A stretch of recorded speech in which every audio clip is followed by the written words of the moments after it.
Merci de votre invitation. Merci Gwenaëlle, à la fois pour l'invitation et pour cette excellente introduction, parce qu'effectivement, la transition est toute trouvée. J'ai un peu de pression avec les propos laudatifs qui viennent d'être prononcés, mais bon, voilà, je vais essayer d'assumer. Parler 10 minutes pour un universitaire, c'est toujours compliqué. C'est plus facile de parler 10 heures finalement que 10 minutes, mais je vais essayer de faire un petit effort. Parler sur la digestion des gens, c'est toujours compliqué aussi, mais comme on est sur syndicat des vins bio, etc., vous avez mangé assez léger, c'est plus digeste, donc ça devrait aller. Je vais essayer de garder votre attention. Alors, je vais commencer par quelques chiffres, moi aussi, mais je vais être très rapide. Ces chiffres, ils ont pour but simplement de montrer assez rapidement qu'il y a un paradoxe qui était implicite dans les derniers propos de Gwenaëlle. On a ici un bien agricole qui a une caractéristique tout à fait classique, c'est-à-dire qu'il a une offre que l'on dit en économie inélastique. Inélastique, ça veut dire que même si le prix varie subitement, l'offre, on ne peut pas la faire bouger très rapidement. Donc elle s'ajuste dans le temps, et notamment lorsqu'on parle des vins bio, c'est particulièrement vrai. Lorsqu'on parle des vins en général, c'est vrai, mais des vins bio, c'est encore plus vrai, si vous me passez l'expression, dans la mesure où il y a les fameux 3 ans de conversion. C'est un timing incompressible qui fait que l'offre ne peut pas varier tout à coup comme ça, d'une année sur l'autre, même si les perspectives de marché sont intéressantes, les opportunités à l'export sont intéressantes, etc. Donc ça, c'est un premier point. Le deuxième point qui concerne plutôt la demande, c'est le fait que, d'après les différentes études, alors ici je cite l'étude donc, du fameux cabinet londonien IWSR que vous connaissez sans doute, mais qui nous dit qu'il y aurait un consentement à payer du consommateur sur les vins bio qui serait de plus 38% en prix, donc pour avoir du bio. Donc c'est ce qu'on appelle le consentement à payer pour le bio. Alors, je signale ici rapidement, d'un point de vue académique, il y a eu beaucoup d'études là-dessus aussi. La conclusion est peut-être un peu plus nuancée. Les 38% seraient peut-être un peu moindres. Mais gardons simplement l'aspect qualitatif de ce résultat. Gardons simplement à l'esprit le fait qu'il y a malgré tout un consentement positif à payer pour le bio chez le consommateur de vin, c'est vrai, qui est prêt à payer une prime, un surprix si vous préférez, pour avoir du bio. Donc ça, c'est plutôt une bonne nouvelle. Et quand même, l'étude d'IWSR est basée sur un grand panel de consommateurs et de mon point de vue assez valable. Donc 38%, c'est pas rien. Ce qu'il y a de sûr, et ça nous a été montré par des chiffres, et là ces chiffres sont tout à fait avérés, ce sont les chiffres de la demande. La demande est en augmentation constante, avec quand même, si vous regardez le marché français, vous avez effectivement un doublement qui a été effectif entre 2012 et 2017, un doublement qui est attendu dans les 5 prochaines années, ou du moins entre 2017 et 2022. Donc, qui parle de doublement de la demande parle quand même d'un choc de demande pour un économiste très important. Et ça doit normalement avoir des répercussions. J'en parlerai dans un instant. À l'échelle mondiale, on est sur un rythme peut-être un peu moins important, mais on est quand même sur un rythme d'augmentation de l'ordre de 10% en moyenne, 10% par an, pardon, en moyenne, à l'échelle mondiale pour la période 2017-2022. Donc, vous me voyez peut-être déjà venir, mais on a une offre qui, de fait, est assez inélastique, donc devrait être avoir une augmentation relativement régulière, certes, mais mesurée. Et de l'autre côté, on a une demande qui augmente très fort. Alors là, le réflexe de l'économiste classique, c'est de dire, mécaniquement, on va avoir une augmentation des prix. Et si on prend, là c'est vraiment du niveau, je ne vous prends pas en traître, hein, quand même, c'est du niveau première année d'économie, vous avez juste, en ordonnée les prix, en abscisse les quantités, vous avez le fonctionnement d'un marché ultra basique, le prix est défini au point d'intersection entre la demande et l'offre, et quand je dis que l'offre est inélastique, c'est parce qu'elle est verticale, elle ne réagit pas au prix à court terme. À long terme, elle pourra se déplacer effectivement d'un côté ou de l'autre. À court terme, elle est inélastique. La demande, elle, réagit, c'est pour ça qu'il y a une pente, négative en l'occurrence, puisque plus le prix augmente, plus la demande diminue normalement. Donc, voilà comment ça se passe. On sait que l'offre réagit à des facteurs qui sont exogènes. On va utiliser notre jargon d'économiste. Exogène, ça veut dire quoi? Ça veut dire que vous ne le maîtrisez pas en tant que viticulteur. Le climat, vous ne le maîtrisez pas. Il va vous impacter à court terme, avec un gel, par exemple, avec une canicule, etc. Il va vous impacter à long terme, voire à très long terme, toute la question du réchauffement climatique. Mais vous avez aussi d'autres facteurs, comme des facteurs techniques sur lesquels vous avez quand même un petit peu plus de maîtrise déjà. Vous allez choisir vos techniques, ça va vous faire aller vers plus ou moins de rendement. mais aussi plus ou moins de qualité, donc ça c'est un arbitrage que vous ferez. La question des superficies, évidemment, elle est centrale, mais bon, même si on achète 10 hectares tout de suite, il faut les planter, il faut déjà attendre 3 ans pour avoir des raisins, et il y a les 3 ans de conversion bio, c'est quelque chose de central, on l'a déjà dit. La seule chose qui permette véritablement de faire bouger l'offre à court terme, c'est la gestion des stocks. Alors ça, c'est une vraie question sur Bordeaux. La question des stocks, c'est la question stratégique, la question centrale pour le producteur, puisque c'est la seule façon pour le producteur d'essayer de peser un petit peu sur les prix, finalement, en disant je fais plutôt de la rétention de stock pour essayer de faire monter les prix. Et si on peut s'entendre un peu entre nous pour faire de la rétention de stock, ça fera monter les prix. Mais quelle est ma garantie de vendre l'année prochaine mes stocks? Donc c'est malgré tout un choix qui peut être risqué, c'est un pari qui peut être risqué, et c'est un petit jeu qu'on peut avoir, on en parle de temps en temps au CIVB me semble-t-il, mais c'est un petit jeu qui peut exister entre effectivement les acheteurs et les vendeurs. La variable stratégique, ce sont ces fameux stocks. C'est la seule qui puisse impacter à court terme l'offre. Alors maintenant, si j'utilise ce petit raisonnement, ce petit graphique, si vous voulez, extrêmement simple, et que j'essaye de faire le lien avec ce qu'a dit Gwenaël sur l'évolution de la demande notamment, donc effectivement, si on part d'une situation où vous êtes ici avec une demande en 2012 qui est à ce niveau-là, si on reprend les chiffres qui nous ont été indiqués, ce que je vous ai rappelé aussi, vous avez 100% d'augmentation entre 2012 et 2017, c'est-à-dire un doublement, donc vous avez une courbe de demande ou une droite de demande qui est ici. Dans le même temps, vous avez eu une augmentation, mais on l'a très bien vu sur les chiffres de Gwenaël, l'augmentation de l'offre entre 2012 et 2017 est très mesurée.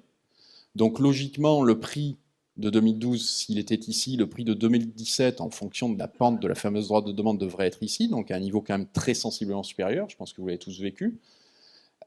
Et si vous estimez qu'il y aura demain, dans les 5 ans, à l'horizon 2022, un nouveau doublement de la demande, on devrait avoir un prix qui va très sensiblement augmenter encore une fois. Donc si en 10 ans, on devrait expérimenter une hausse de prix extrêmement significative pour l'ensemble des producteurs de vins bio. Bon. Alors est-ce que c'est ce qui s'est passé? A priori, pas vraiment, et on fait face à un paradoxe qui est celui d'un prix qui est quand même plutôt stagnant, je vais le dire comme ça, avec sans doute une augmentation, mais qui est infiniment moins importante que celle qu'on aurait dû avoir, eu égard à ce raisonnement économique de base. Donc il y a forcément une explication, et l'explication, elle est somme toute assez classique sur un marché qui reste un marché agricole, c'est ce qu'on appelle la microstructure des marchés, c'est-à-dire l'organisation des marchés par elle-même. Et vous avez d'un côté, au niveau de l'offre, quelque chose qui est bien connu, je le répète, dans le monde agricole, c'est que vous avez une atomicité, alors peut-être pas sur les gros céréaliers, mais en tout cas dans le monde du vin, que ce soit en conventionnel ou en bio, c'est le cas. Vous avez atomicité de l'offre, ce qui veut dire que vous avez un grand nombre de producteurs de petite taille qui n'ont pas de pouvoir de marché, qui ne sont pas en capacité d'imposer des prix en tapant du poing sur la table et en disant mon prix c'est celui-là, un point, un trait. Donc atomicité de l'offre d'un côté, et en face, au niveau de la demande, alors en fait vous n'avez pas le consommateur final en face de vous, ou c'est rare, sauf si vous êtes vraiment des grands spécialistes de la vente directe, mais vous avez des acheteurs qui sont en petit nombre, donc j'ai utilisé un gros mot ici, c'est le mot d'oligopsone, c'est comme ça que l'on qualifie la situation où vous avez peu d'acheteurs qui, de fait, parce qu'ils sont peu nombreux, ont un pouvoir de marché important. Et ce pouvoir de marché est d'autant plus important qu'ils font face à un grand nombre, une myriade de producteurs. Donc eux ont un pouvoir de marché significatif et le pouvoir de marché va clairement dans ce sens-là, ici, c'est-à-dire que c'est la demande, ce sont les acheteurs qui pèsent en termes de pouvoir de marché sur les producteurs. Classique, je le disais, ça a une conséquence importante, c'est que le prix au consommateur final, lui, il peut être plus élevé parce qu'il y a ce consentement à payer, mais qui capte la valeur ajoutée, qui capte la marge, nécessairement celui qui a le pouvoir de marché. Ça, c'est vieux comme le monde, c'est vieux comme l'économie. Et bien évidemment, c'est cet oligopsone qui va capter la valeur ajoutée. Alors, ce pouvoir de marché, il se nourrit, je viens de le dire, des effets de taille relatifs entre d'un côté les acheteurs et de l'autre côté les producteurs.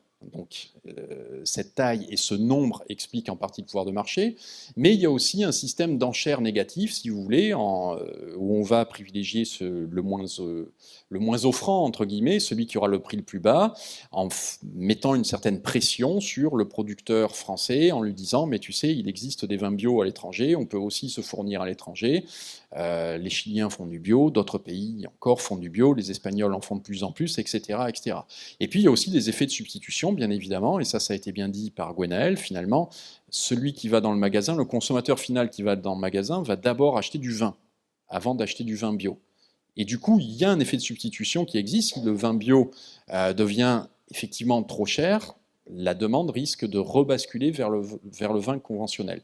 Et ça, les acheteurs, normalement, savent, ont des indications là-dessus, des élasticités de substitution, ce qu'on appelle des élasticités prix croisés. Ils savent que si le vin de telle catégorie augmente de tant de pourcents, la demande va se reporter de Y% sur un autre type de vin. Donc, on sait l'utiliser dans les négociations aussi.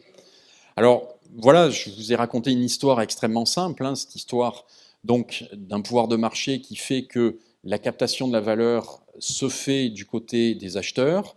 Est-ce qu'il y a des parades à ça? Ben, j'ai aucune solution miracle, vous en doutez, vous allez peut-être être extrêmement déçus, mais quoi qu'il en soit, c'est assez basique ce que je vais vous dire ici, c'est-à-dire qu'il s'agit d'éviter cet intermédiaire ou de lutter contre cet intermédiaire, si vous me passez le terme. Mais je n'aime pas trop lutter, c'est un petit côté marxiste, lutte des classes, qui pourra plaire à certains, mais pas forcément à tout le monde. Donc l'idée, ça serait quand même de développer son propre réseau de vente, ça c'est certain, et de s'adresser directement aux détaillants. Vous voyez, comment dirais-je, de sauter un intermédiaire au passage, ces fameux gros acheteurs, quelques gros négociants qui peuvent exister et qui jouissent d'un pouvoir de marché tout à fait légitime. À partir du moment où ils l'ont, ils auraient tort de ne pas l'exploiter, hein, soit dit en passant. C'est de la rationalité économique. Mais quoi qu'il en soit, l'idée, c'est bien de développer son propre réseau de vente pour aller vers les détaillants, ce qui est compliqué, ce qui est quand même extrêmement exigeant, parce que l'avantage d'une place comme la place de Bordeaux, c'est quand même de faire bénéficier d'une grande expertise dans la commercialisation du vin et d'une force de frappe extrêmement importante, d'un grand nombre de commerciaux, disons-le clairement, à la fois pour la France et pour l'étranger. Donc il y a quand même un avantage aussi à passer par des professionnels de la vente, et vouloir développer son propre réseau, c'est coûteux, c'est une stratégie commerciale qui est coûteuse. Alors, qu'est-ce qui nous reste? Il nous reste la vente directe, ça c'est peut-être à la limite un petit peu plus intéressant, parce qu'en plus, autour du bio, on a souvent une histoire à raconter, il y a peut-être un public à toucher qui serait plus fidèle sans doute, qui serait plus attentif à l'histoire que vous allez leur raconter, à votre conversion, et c'est vrai qu'on voit pas mal d'histoire, si je me répète un petit peu, mais d'histoire autour de la conversion, de pourquoi je le fais, quelles sont mes convictions profondes, et vous allez voir du storytelling, comme on dit en marketing en bon français, et notamment dans les campagnes de crowdfunding, pour continuer en bon français, donc vous allez chercher des fonds sur Internet auprès de gens qui sont motivés pour vous soutenir dans vos démarches de conversion, etc. Donc ça peut être des choses intéressantes. Ça veut dire quand même qu'il faut que vous fassiez pas mal de... Je vais continuer toujours sur la même veine, de community management, donc tous ces termes très à la mode, etc. Donc il faut que vous soyez présent sur les réseaux sociaux, que vous ayez tout le temps une histoire à raconter, etc. C'est pas simple non plus, mais c'est sans doute moins coûteux que d'installer votre propre réseau commercial.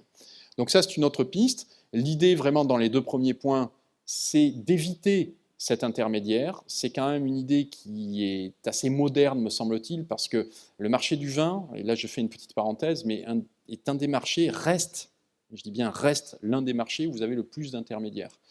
Sur beaucoup de marchés, quels qu'ils soient, le nombre d'intermédiaires s'est considérablement réduit. Et c'est vrai qu'il y a une espèce d'inertie, peut-être culturelle, peut-être stratégique de la part des intermédiaires, mais qui fait qu'on conserve un nombre important d'intermédiaires. Donc je pense que les pistes ici de développer son propre réseau, de développer les ventes directes, peut être une piste assez intéressante. Une autre piste intéressante, c'est celle de l'action collective pour faire face à cet oligopsone, donc à ce petit nombre d'acheteurs. À petit nombre d'acheteurs, une réponse logique est d'opposer un petit nombre de vendeurs. Ce qui veut dire là une organisation au niveau des acheteurs, forme de coopération, sans forcément aller vers la coopérative stricto sensu, mais en tout cas coopérer, imaginez une sorte de, non pas de centrale d'achat, mais de centrale de vente, si vous voyez ce que je veux dire, en effet miroir par rapport à la centrale d'achat, et quoi qu'il en soit, opposer à cet oligopsone vraiment une organisation amont de la filière, une organisation des producteurs qui soit capable de lutter à armes égales en termes de pouvoir de marché. Donc ça, c'est pas, me semble-t-il, complètement inenvisageable, mais ça demande beaucoup de boulot. Gwenaël, il faut se retrousser les manches à présent. Voilà, je vous remercie.